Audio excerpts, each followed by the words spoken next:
የጨዋታ ቀን ግን ከዛ ባለፈ ዜና ተገናኝተናል። እንደምናላችሁ ሁሉን ክብራን ተወዳጆቹ የማን ዩናይትድ ደጋፊዎች ካርሎስ ባሌባ ወደ ማንቸስተር ዩናይትድ የሚያደርገውን ዝውውር ሙሉ በሙሉ ማጠናቀቅ ችሏል። ስለዚህ ጉዳይ ልናወራ ከእናንተ ጋር ተገናኝተናል። እንደምናላችሁ በድጋሚ ክብራን ዛሬ ማንቸስተር ዩናይትድ የሊጉን የ2026/27 የመጀመሪያ ጨዋታ በምሳ ሰዓት 8 ሰዓት ተኩል ላይ በሃል ከተማ ከሃል ሲቲ ጋር ያከናውናል። ስለ ጨዋታው ሀሳቦች ልናነሳ ሳይሆን የባሌባ ዝውውር መጠናቀቁ በስር ከናንተ ጋር ተገናኝተናል።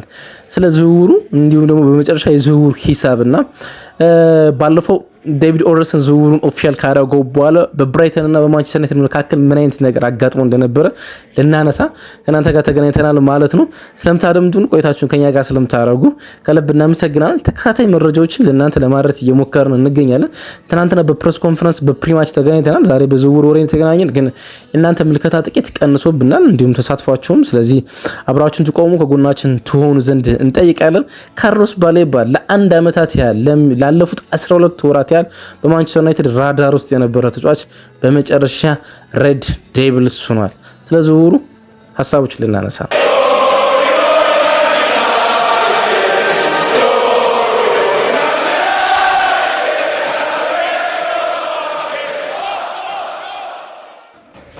ዛሬ ጨዋታ ቀን ነው። ግን ከዛ በላይ ትናንትና ምሽት ላይ በትልቆቹና በታማኞቹ የአውሮፓ የዝውውር ጸሐፊያን የካርሎስ ባሌባ ዝውውር መጠናቀቁን አድምጠናል።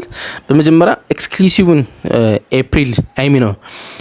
ኦገስት 19 ነግሮን የነበረ ዴቪድ ኦርሰን ነው ማንቸስተር ዩናይትድ እና እንዲሁም ብራይተን በዝውውር ሂሳብ ላይ ለመስማማት በጣም ጫፍ መድረሳቸውን እንዲሁም ደግሞ የመጀመሪያ የድርድር መነሻ ሂሳባቸውን ፋይናል ስቴጅ ላይ እየደረሰ እንደነበር ነግሮ ነበር። ትናንትና ግን ዝውውር ሙሉ በሙሉ መጠናቀቁን ያበሰረው ፋብሪዚዮ ሮማኖ በትዊተር አካውንቱ ላይ ነበረ። ከዛ በኋላ የዛ አትሌቲኮቹ ሎረን ዋትዊል ሙሉን ዝርዝር የዝውውሩን ጉዳይ በተመለከተ ሪፖርት ሲጽፉ መመልከት ቻልነ ማለት ነው። 60 ሚሊዮን ፓውንድ አካባቢ ነበረ መጀመሪያ ማንቸስተር ዩናይትድ ለብራይተን አቅርቦ የነበረው። ብራይተን ይሄኛውን ሂሳብ ውድቅ አድርጎት ነበረ። በመጨረሻ 70 ሚሊዮን ፓውንድ ፓኬጅ ማንቸስተር ዩናይትድ ያቀረበውን የዝውውር ሂሳብ ሙሉ በሙሉ ብራይተን ተቀበለው ነው እንግዲህ የተሰማ። ፐርሰናል ተርሞች ችግር አይሆኑም፣ ምክንያቱም ቀድመው የተፈጸሙና የተዋዋሉ ስለሆኑ 5 ዓመታትን በማንቸስተር ዩናይትድ ቤት ይቆያል ካርሎስ ባሌባ የካሜሩናዊ ኢንተርናሽናል። እንዲሁም ማንቸስተር ዩናይትድ ከፈለገና ከወደደ ተጨማሪ 1 ዓመት በድምር 6 ዓመት ሊያቆየው የሚችል የግል ወይም ፐርሰናል አግሪመንቶች አሉ። እንደልኳችሁ መጀመሪያ 60 ሚሊዮን ፓውንድ ማንቸስተር ዩናይትድ ለዚህ ዝውውር ሊከፍል ተስማምቶ ነበረ እንደ አዶንስ 5 ሚሊዮን ፓውንድ። ግን ይሄኛውን ዲል ብራይተን አልተቀበለውም። በጣም በሚገርማችሁ ሁኔታ የዝውውር መስኮቱ ገና ሲከፈት ጁን መጀመሪያ ላይ ማንቸስተር ዩናይትድ የባሌባን ጉዳይ ወደ ብራይተን ቤት ጎራ ብሎ ቼክ አድርጎ ነበር። ምክንያቱም ለረጅም ጊዜ ሲፈልጉ የነበረ አማካይ ስለነበረ ማለት ነው። ግን ብራይተኖች ለባሌባ ያቀረቡት ሂሳብ በጣም ከፍተኛ ነበረ። በመጨረሻ ማንቸስተር ዩናይትድ በሚፈልገው በሚባል ደረጃ 65 ሚሊዮን ፓውንድ ፊክስድ ፊ ወይም ደግሞ ማይነካ ቀጥተኛ ክፍያ እንዲሁም 5 ሚሊዮን ፓውንድ አዶንስ አድርጎ ሴሎን ክሎዝ ያለበት ዝውውር እንደፈጸመ ነው የተሰማ። ሴሎን ክሎዝ ስንት ፐርሰንት እንደሆነ ባይታወቅም ማንቸስተር ዩናይትድ በየትኛውም ሰዓት ካርሎስ ባሌባን ለሌላ ክለብ አሳልፎ የሚሰጥ ከሆነ ለብራይተን የሚከፍለው ክፍያ እንዳለ ግን መሰማቱ ተያይዞ መግለጽ ይቻላል። የአንክል ሌግመንት ወይም የቁርጭምጭሚት ጅማቶች ጉዳት አለበት እና ስቲል ጉዳት ላይ እንዳለ ይታወቃል። የፕሪሲዝን ጨዋታዎች ላይ ነው ይሄኛው ጉዳት ያጋጠመው ማንቸስተር ዩናይትድ። ይሄኛው ጉዳት ለብዙ ጊዜ ማያቆየው እንደሆነና በራሱ ሜዲካል ስታፍ ቼክ ማድረግ የሚችለው እንደሆነ ስላወቀ ነው ተጫዋቹን እስከ ጉዳቱ ማስፈረም የቻለው። የአማካኝ ስፍራውን ማንቸስተር ዩናይትድ ሙሉ በሙሉ ሪፎርስመንት አሁን የጨረሰ ይመስላል። 3 አዲስ አማካኝ ስፍራ በ155 ሚሊዮን ፓውንድ ማስፈረም ችሏል። ካስሜሮ ከቡድኑ መልቀቅ፣ የማኑ ኡጋርቴ ከቡድኑ መልቀቅ መጠበቅ ወይም ደግሞ እንደ በአምነው ደካማ ብቃት ላይ መገኘት፣ ከዛ ተጨምሮ ደግሞ ይወጣል ተብሎ ተጠብቆ ጉዳት አጋጥሞት ከስኳዱ ውጭ መሆን ተከትሎ ማንቸስተር ዩናይትድ ወደ ገበያው አምርቶ በርከት ያሉ የአማካይ ስፍራ ተጫዋቾችን እንደሚያስፈርም ይጠበቅ ነበር።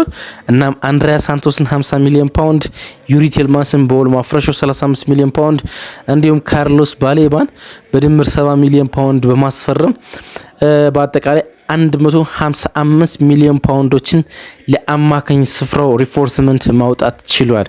ለፊት መስመሩ ባለፈው የውድድር ዓመት ቤንጃሚን ሴስኮን፣ ማቲያስ ኩኛና ብራያን ምቤሞን ለማስፈረም እንደዚህ በጣም ተለቅ ያለ ገንዘብ በድምር 200 ምናምን የሚጠጋ ገንዘብ እንዳወጣ ይታወቅ ነበረ።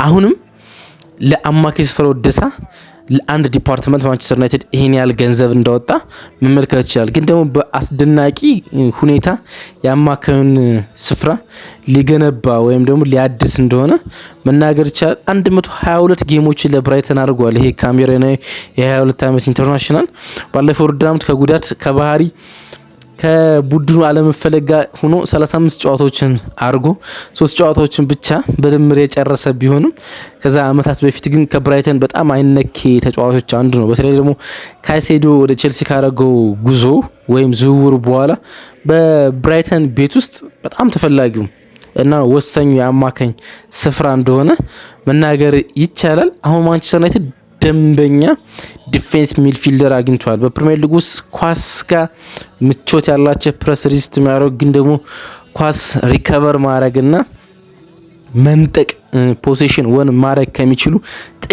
በጣም ጥቂት አማካኞች አንዱን በእጁ አስገብቷል። ግን ደግሞ ይሄ ብቻ አይደለም። ለረጅም ዓመታት በስካውቲንግ ሪፖርት ውስጥ የነበረውን ተጫዋችም ማግኘት ችሏል። እሱም ድንቅ ነገር ይመስላል። ባለፈው የውድድር ዓመት ነበር የማንቸስተር ዩናይትድ እቅድ ይህን ተጫዋች ለማስፈረም፣ ግን 70 ሚሊዮን ፓውንድ ማንቸስተር ዩናይትድ ለዝውውሩ አቅርቦ ነገር ግን ብራይተን 100 ሚሊዮን ፓውንድ መፈለጉን ተከትሎ ባለፈው የውድድር ዓመት ዝውውሩ ሳይሳካ ቀርቷል። ግን ከአንድ ዓመት ከ12 ወራት ጥበቃ በኋላ ማንቸስተር ዩናይትድ የሚፈልገውን የአማካኝ ስፍራ በፕሮፋይልም ደግሞ እስካሁን ካስፈረሟቸው እና ካሉ ተጫዋቾች ጥቂት ለየት የሚለውን ተጫዋች ማግኘት ችሏል። ከኮሜኑ፣ ዩሪ ቲልማንስ፣ አንድሪያ ሳንቶስ ባህሪ ጥቂት ወጣ ያለውን አማካኝ ማግኘት ችሏል። ይህን ዝውውር በተመለከተ ሰፊ ሪፖርት ያወጣው ሎረን ዋትዊል የአትሌቲኮ ጋዜጠኛ ሜዲካሉ ዛሬ ይደረጋል። ትናንትና ምሽት ነው ከብራይተን ካምፕ ለቆ ወደ ማንቸስተር ዩናይትድ ከተማ ያመራ እና ዛሬ የሚገኘው ማንቸስተር ዩናይትድ ከተማ ላይ ነው። ማንቸስተር ዩናይትድ ጨዋታ በሚያከናውንበት ቀን በካሪንግተን ማንቸስተር ዩናይትድ ወደ ሃል ሲቲ እንዳመራ ይታወቃል። ሃል ሲቲ ከተማ ነች። እሱ በካሪንግተን ተገኝቶ ሜዲካሉን ያከናውናል።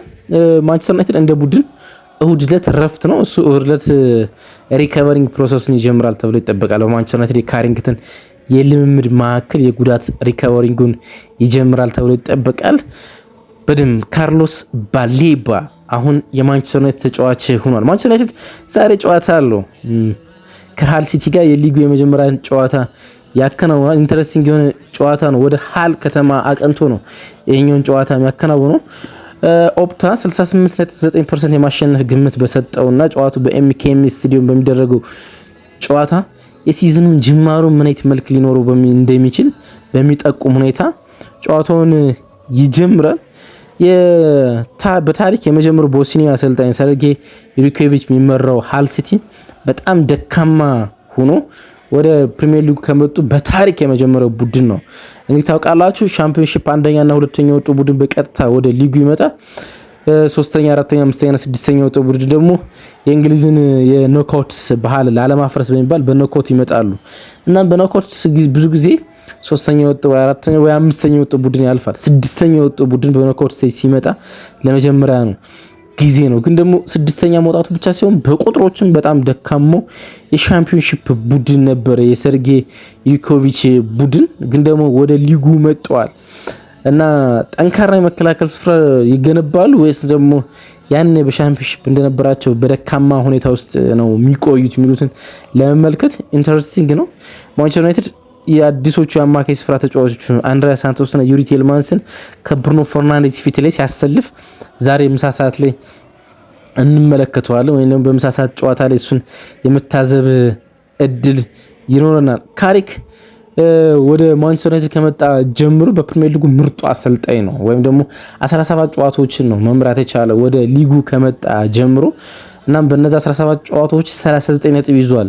እሱ ወደ ሊጉ ከመጣ ጀምሮ የፕሪሚየር ሊግ የደረጃ ሰንጠረዥ ብታዘጋጁ አንደኛ ላይ የምታገኙት ማይክል ካሪክን ነው።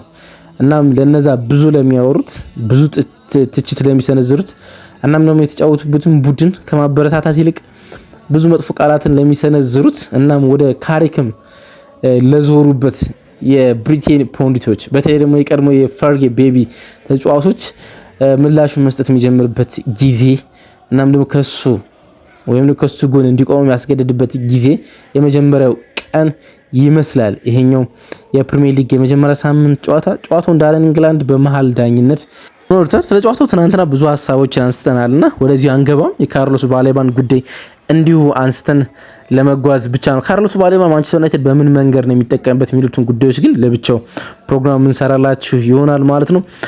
በመጨረሻ የካርሎስ ባሌባ ዝውውር ተሳክቶ ተጠናቋል። እንዴት አገኛችሁት? ብጽፉልኝ በጣም እወዳለሁ። እንዴት አገኛችሁት ዝውውሩን?